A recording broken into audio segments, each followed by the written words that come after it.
Welcome back to the Graham Stephan Show. My name is Graham and welcome to my show. And I gotta say, you know, as a channel who's really into investing in personal finance and making money, this has been one of the most requested videos I have ever gotten to go and react to. And it's really easy to see why. Because look at the title, Wall Street versus WallStreetBets. Wait for it. Middle ground. This is basically the equivalent of like cats versus dogs, fire versus water, Wall Street bets and Wall Street. So with that said, guys, let's make sure to destroy the like button for the YouTube algorithm. With that said, let's see what this video is all about.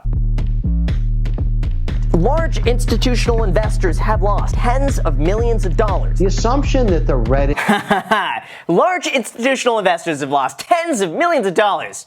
That's funny to hear my voice in there. With, by the way, like, Kevin O'Leary right after that. Like, that's a trip that my voice would come before Kevin O'Leary. Take that, Kevin. What's up, I'm Sade. I started my career at Goldman Sachs before moving to an alts firm in LA. How's it going, everyone? I'm Danny. I worked in finance. I'm also been an entrepreneur for the past 10 years. My name is Mike. I am the CSO of a CPG startup.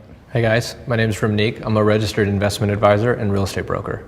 Hey guys, my name is Zach. I'm in the medical device sales space, and I also host a podcast called DIY Wealth. My name's Ben. I'm the proud owner of several shares of GameStop, and I'm hodling until the squeezes close. See, I like that guy. He's got a few shares. Average guy, he's hodling, he wants to take it to the moon. These are the types of people we need to have on here. I have invested in meme stock. Come forward if you agree. Oh, wow, you only have one Wall Streeter who's investing in a meme stock. By the way, I didn't know now that that's a derogatory term. People actually get really upset when you call it a meme stock. The correct term in 2021 is called momentum stock. You gotta invest in a momentum stock because meme is offensive for some reason. I don't know, but that's just what I heard. It might be a little obvious why we invested in the meme stock, but I definitely want to hear why you did. Yeah, I think if you think about meme in a different way, right? So like I've invested in stocks that were like memes on my desk. Yeah, like I know this isn't going anywhere, like this is kind of a joke. I own some like random B2C companies that like I would consider like this is like a joke, a meme stock. Nothing quite to this level. Yeah, see, at least she's having fun with it. And I think the thing that helps is that she seems younger. She seems like she's under the age of probably 35, and she's attuned to this. She's probably on Wall Street bets all day when she should be working. She's just click, click, click, buying BlackBerry, Nokia left and right. Things do trade on social sentiment now. If you got a couple bucks that you're willing to go broke on and watch it drive all the way down to zero, why not, throw the dice on a couple of these where, Elon Musk says something and they just launch. Yeah, I mean, obviously, we gotta call it for what it is. It is gambling, but you know what? Social sentiment plays a big part in the value of the stock market today. Whether you like it or not, it's a thing and we gotta be aware of it. You have to still be able to have that mindset of like this theoretically, like worst case scenario could go to zero. She's great. Like her so far. It's just insane to me that for 4 decades the SEC has failed to get control of naked short selling as an illegal practice. So the only meme stocks I'm interested in buying are the short squeeze stocks, like GameStop and AMC. See, the problem though is that like proving that they're naked short selling is really difficult. I mean, unfortunately, the reality is that is on a very low list of priorities of all the things going on. So the fact that this guy wants that to stop, he could just go broke chasing that, unfortunately. So yours is like a spite investment. I only have GameStop right now. It's a spite investment, absolutely. That's not an investment, though. We got to call that for what it is. One of the things that Ben said that kind of piqued my interest is the idea that you're doing this to stick it to the man. I love the sentiment. I love what you want to accomplish. But the thing that I kind of would push back with is the fact that the man is also winning. Yeah, listen, exactly. See, it's nice to go and like try to prove a point, but when you're going up with like billions of dollars against his, thousands, tens of thousands, even if he has $1 million at his disposal, he'll get crushed, and that's something he needs to be made aware of. I agree with you that there's going to be big guy firms that profit off of the GameStop phenomenon, but I suppose as long as at least one naked short seller gets their comeuppance. At what cost? What if he goes bankrupt for one short seller and be like, oops, lost some money there. Oh well, let's go do it again. That's probably what's going to happen. There were individuals that were pulling out and saying, because of this money that came into my world,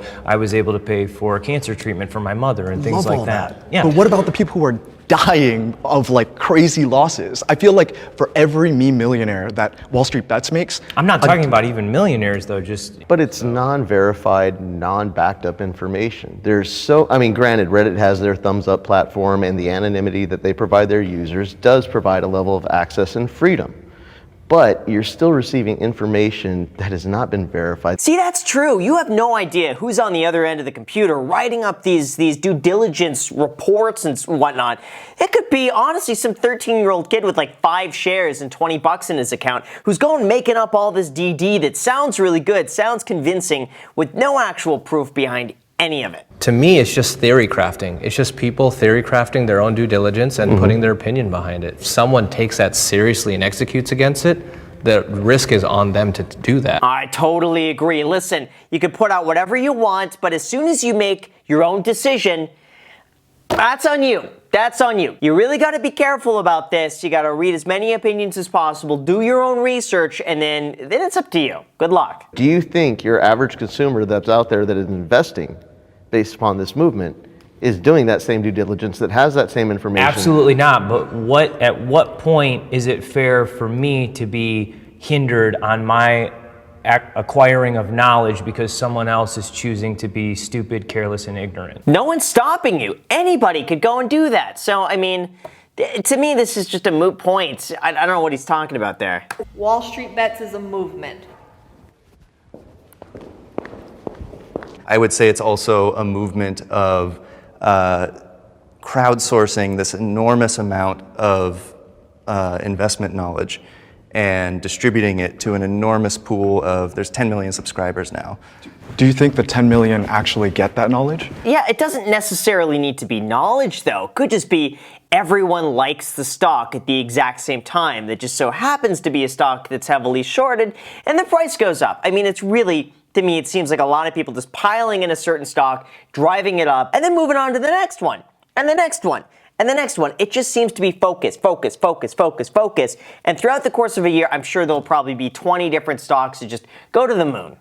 No, not all of them, but I don't think 1% of them do. That's kind of my whole thing. Oh, okay. Like, I can't repeat, Ben, I love what you represent. I love it. I don't think he does. You know when someone's like, Listen, I love the movement. I love what you stand behind. You're great. You are awesome. I want to be you. But. and then they say the but, and they just destroy them with facts. I believe WallStreetBets is a movement kind of like Nazism and communism and all these other bad Oh, movements. good. I think it's a terrible movement. Yeah. Whoa. I don't think it's a bad movement at all. It's just, I think it's a movement. I don't necessarily think it's good or bad. It is. And I think it's fun. Listen, for enjoyment purposes, I'm all for it. I'm not okay with the fact that the main losers aren't the guys you're trying to like screw out of this like terrible, unethical practices. Melvin Capital lost what? But they immediately $49 got bailed out by billion. Citadel. And how many more giant conglomerate firms made bazillions of dollars while my good friends lost $1,000 here, $10,000 here? That's the reality. I mean, a lot of these big firms, they have the connections and they have the funds to get bailed out if they need to. Yes, they might lose short term, but it's the equivalent of like, oh, you got a paper cut. That sucks, kind of stings a little bit. And a week from now, you're going to forget about it. For a lot of big hedge funds, that's going to be the reality. So I guess on a scale though, so you have this forum where people go around and pitch around decent ideas, whether great due diligence or absolutely none was done. And then you have, you remember a couple years ago, Wells Fargo creating the fake bank accounts? Like, Terrible. Oh, right. Yeah. why is there so much laser focus on accountability on this, ragtag crew of forums and absolutely nothing changed on the Wells Fargo I'm there with spectrum? you. Yeah, you know what? The thing with stuff like that, though, is that the fines are not big enough. Because here's the thing. Let's say that you knew that you could make $1 million, but in doing so, you're gonna have to pay a $100,000 fine. Well, guess what? You still made $1 million, and the fine is just a cost of doing business. I have to say what's probably going on is that for a lot of these companies, they're knowingly taking their risk, and they know the fine is not big enough to dissuade them from going and doing that. It's a cost of doing business. So I think what needs to be done here is the fines need to be 10x. Just make them so big that these companies don't even want to do it, because if they did, they would basically just collapse underneath themselves. Robinhood, like they're one of the genius of Robinhood has been they've gamified investing. And it's played into a narrative that isn't true, which people already have an inclination to interpret investing as gambling. And that's not what investing is about. Right. Ooh, this guy is spitting facts. Total facts there. I don't think he said anything so far in this episode that I have disagreed with. Right? No, so I agree with you. I agree And with you. you know what, I 100% agree with you there. But if you look at what's going on, the amount of risk that we have created just by these movements and allowing this type of influence to be made within our financial space, we don't even understand the repercussions of that. I think the repercussions of that is that people lose money, okay? They learn a lesson, they don't do that again, and they grow from it. I mean, you touch a hot stove, ooh, you get burned. You don't do that again.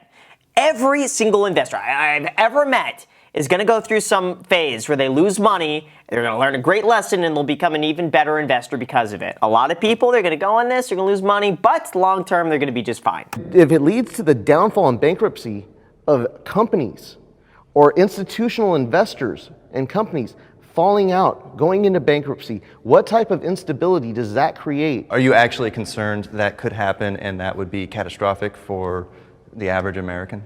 No, not for the average American, but I think the average American who is taking their stimulus package and investing it into GameStop and realistically doesn't have the funds to be genuinely investing, and they need to be building those capital assets. I think that's more what's at risk in this movement. And I don't know how many people are really investing a stimulus check into GameStop and whatnot if they really needed that money for like rent or food. To me, I would say the majority of people, if they're investing a stimulus check, that's just kind of extra money for them. That's discretionary income that they could go and invest. And I gotta say, it's probably a lot better to invest it than spending it on like overly priced coffee. Because by the way, Bankroll coffee down below in the description. So enjoy Bankroll coffee. It is delicious. All investors should have access to the same type of tools and resources.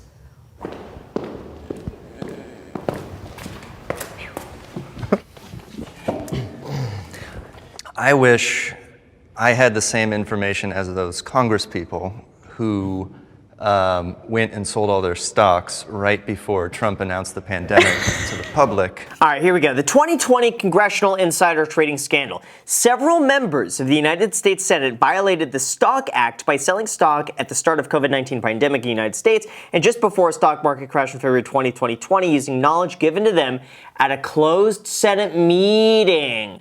Wow. But then again, if you're told that an asteroid is going to hit the planet and you're given this information, wouldn't you want to try to get out of the way? It would be really hard to wait until that moment hit and be like, okay, now I can sell. I get probably why they're doing it. I don't condone it. But man, if you know something is about to hit your account, that's why they shouldn't publicly talk about that sort of stuff, or at least have the accounts publicly accessible, so at least if they do something, everyone else could see them doing it in real time and they could act on it. Something like that at least might be a little bit more fair. I wholeheartedly believe in reality. We live in a plutocracy right now. Do you know what a plutocracy is? I do. So the government is controlled for and manipulated and used for by the wealthy. So I think there is a level of green privilege and plutocracy, and with having lots of money and power, there is certain information that's streamlined to people in higher positions than your average person. Therefore, all of the tools aren't being given to everyone equally on a playing field. He's speculating though. As far as I'm aware, there is no proof of that. And I certainly don't have any more information the more money I make. I mean, if everyone just hit a certain threshold and then they're fed information or they know something else, I don't know. When it comes to what the institutional houses realistically have, when it comes to the information, the analytics, and the actual statistics that are out there and available, they are available to the general public. Well, you say that, but then Enron would literally make calls to Wall Street and tell them to do blackouts in California, and they would manipulate the stock price, and then they would short it and buy it when it would dump it, when it would tank and go up. How can you sit there and go, that's an equal level of information being given to everyone? Is that information? But is that information or ethics? Yeah, I mean, he's cherry picking information of companies who have done big no-nos, especially Enron. They've done big mistakes, and they're bad. But he's cherry picking things and then applying that to everything. Well, again, we don't have proof of that. My mother and my father, they'll probably have to work until they die because they didn't fundamentally understand financial concepts to leverage themselves into a situation where they reach early retirement or financial freedom or whatever. But because there has been a huge amount of information made available to me, and I have actively made those choices, whether I find it through WallStreetBets or wherever else, I've put myself in a very empowered position in order to achieve the end goal of an earlier retirement or financial freedom. Yeah, but here's the thing, that doesn't necessarily mean that there's like information withheld. Like, I honestly believe at this point, pretty much 99.99% of all the information you need to know is already out there completely for free. If you have an interest in learning it, you spend some time. It's actually rather simple for personal finance. Dave Ramsey's a fantastic approach for people who are really just starting out. They want the best beginner steps. He's fantastic. Then beyond a certain level, go and watch my channel. Go through everything. Just buy index funds, hold them long term, keep buying consistently, save as much money as you can. It's pretty simple at its core. Shorting stocks is a legitimate and fair practice.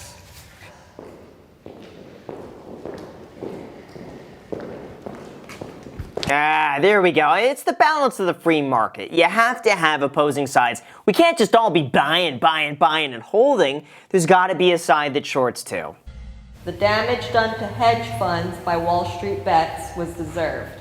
Oh man, the damage done to hedge funds by WallStreetBets was deserved. Did they deserve it? I mean, wouldn't say they deserved it, but they made an investment. There was an inherent risk of that. They lost some money. That's a part of the process. One of the Shark Tank guys, Kevin O'Leary, he said, if you're stupid enough to short a stock over 100%, then you deserve whatever happens to you. I am delighted to see them pay financially for playing dirty. This guy is just getting too emotional over this stuff. He's going to wind up losing a lot of money just to be able to prove a point. The hedge funds are not going to feel it, and for him, this could be pretty significant. Do you really think there was a lot of squirming? When you look at the people that were really vested in that company, do you think they really took the losses that you think they did? Or do you think they're riding that golden parachute laughing at the narrative that's going out? Yeah, you know what? Hedge funds could almost make it seem like, Ooh, they're losing more money. They're losing more money. Meanwhile, they keep shorting. Let them drive it up even higher, and then boom, the whole price collapse. I'm not saying that's going to happen to every single momentum stock out there, but it's an inherent risk that anytime you invest in something that's this volatile, there's a chance that something like that might happen. You definitely have the communication tool and the movement and passion to do so, but realistically, there's a staying power. I guarantee you that I personally have the power to hold a grudge for the rest of my life. Ah, this guy bothers me for some reason. Listen, it's about making money. Do you want to make money or no? He's about proving a point. He's about getting back. He's about revenge, spite.